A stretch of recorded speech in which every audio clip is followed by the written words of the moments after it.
আর লুকিয়ে থাকতে পারলাম না, চারিদিকে যেভাবে ঠান্ডার একটা প্রভাব চলতেছে সেরকম ভাবে আমাকেও বাইরে চলে আসতে হলো। এই দেখতে পাচ্ছেন বন্ধুরা, আমার হাতে যে প্রোডাক্টটি দেখতে পাচ্ছেন একটি ঠান্ডা আমি কিন্তু ধরে ফেলেছি।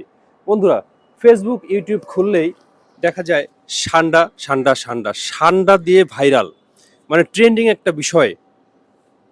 কফিলের ছেলের জন্য ঠান্ডা ধরতে হবে, তা না হলে চাকরি থেকে বরখাস্ত হতে পারে, তা না হলে বেতন বন্ধ হয়ে যেতে পারে।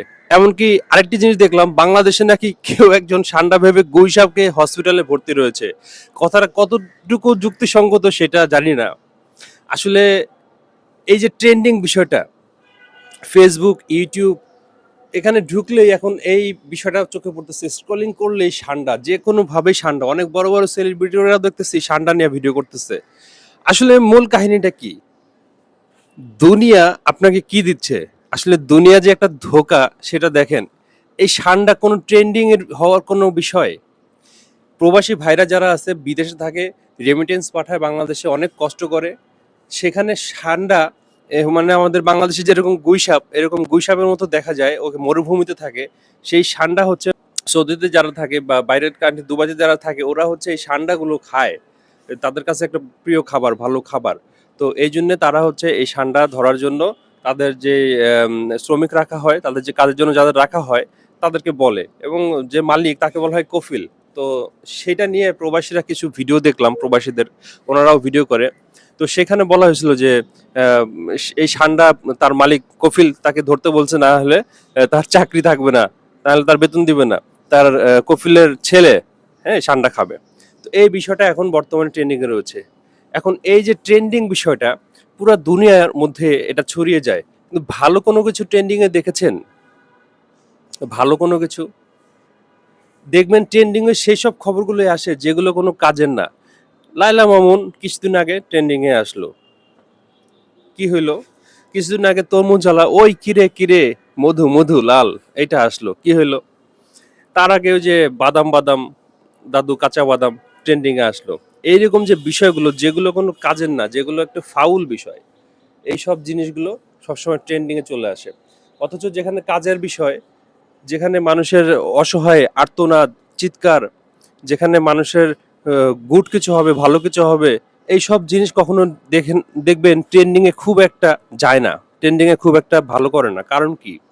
এর পিছনে কি শয়তানের কোনো হাত রয়েছে? আপনার কি মনে হয়? ডেভিলের কোনো হাত রয়েছে? প্লিজ লিখবেন। এই দুনিয়াটা কোনো স্বর্গ নয়, এখানে কোনো শান্তির জায়গা না। এটা হচ্ছে একটা যুদ্ধক্ষেত্র, এটা হচ্ছে একটা পরীক্ষার হল। এইখান থেকে আপনাকে পরীক্ষা দিয়ে কিন্তু পরপারে যেতে হবে। এখান থেকে কিন্তু আপনাকে সঙ্গে করে আপনার মিষ্টির প্যাকেটটা আপনাকেই এখান থেকে কালেক্ট করে নিয়ে যেতে হবে। ওপারে যেয়ে আপনাকে কেউ মিষ্টির প্যাকেট দিতে আসবে না। আপনার মিষ্টির প্যাকেটের জন্য আপনাকেই কষ্ট করতে হবে। তো এই দুনিয়াতে আপনি যা করবেন পরপারে সেটাই পাবেন। একটা কথা আছে, ট্রিট ফর ট্রেট। আপনি যা করবেন তার প্রতিফল কিন্তু আপনি ফেরত পাবেন। সুতরাং আমাদের সবারই উচিত নিজেদের ভাগ্যকে বদলানোর জন্য চেষ্টা করা, এবং সেটা এমনভাবে করা যেন অন্য কারোর ক্ষতি না হয়। এমন কিছু ভাইরাল করা যেটাতে মানুষের উপকার হয়। ব্রেন মেসেজ খুব ভালো ভালো কথা লেখে, খুব ভালো ভালো কাজ করে, তাকে সবাই সাপোর্ট দেওয়া উচিত, তাকে ভালোবাসা উচিত। সে মানুষের কল্যাণের কাজ করে। মুজাহের ভাই, সে খুব ভালো কাজ করে, সে মানুষকে দান করে, কিন্তু দানের একটা নমুনা আছে, তার দানের একটা ধারা আছে, তার দানের একটা প্রসেস আছে। যে মানুষটাকে সে দান করতে চায় সেই মানুষটা কখনো ভাবে না যে তাকে সাহায্য করা হচ্ছে, সেই মানুষটা ভাবে যে সে আনন্দের সহিত সে একটা মানে কি বলে, সে পারিশ্রমিকের মাধ্যমে কিন্তু নিচ্ছে। তাকে হয় কোনো একটা গেমস দিচ্ছে, কোনো একটা লটারি করছে, কোনো একটা কিছু দিচ্ছে, মানে সেটাকে আনন্দের সহিত দান করা হচ্ছে এবং সে সেটা সানন্দে গ্রহণ করে। আমাদের এরকম হওয়া উচিত।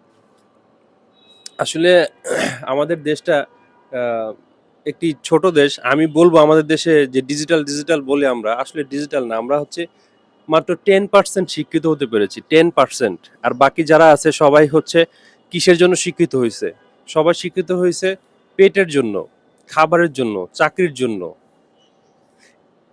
তারা হচ্ছে নাম কামানোর জন্য শিক্ষিত হয়েছে। বাট শিক্ষিত যেটা জ্ঞান অর্জন, সেই জিনিসটার সাথে কিন্তু আমাদের বর্তমান সময় শিক্ষিতর কোনো সম্পর্ক নাই। গতকালকে আমি আসার সময় আমি হেঁটে হেঁটে আসছিলাম এক জায়গায়, আমার সামনে এক সার্জন একজন মোটরসাইকেল রাইডারকে ধরলেন, মানে হেলমেট নাই, কোনো কিছু নাই, তিনজন ছিল বাইকে। তো যে ছেলেকে ধরলো সে নাকি ক্লাস 8-এ পড়ে, তার কাছে কোনো কিছুই নাই, তাকে কনসিডার করে ছেড়ে দেওয়া হবে। তাকে বলা হলো তুমি যে ক্লাস 8-এ পড়ো তোমার 8 বানানটা করো, ক্লাস 8 বানান করো, সে 8 বানান করতে পারছে না। জানি না কিসের কারণে সে 8 বানান করতে পারছে না। তো এই যদি হয় শিক্ষা ব্যবস্থা, তাহলে কি বলবো। তো যাই হোক বন্ধুরা, সান্ডার বিষয়টা ভুলে আমরা নতুন কোনো কিছু শুরু করি যেটাতে মানুষের ভালো হবে। আসসালামু আলাইকুম ওয়া রাহমাতুল্লাহ।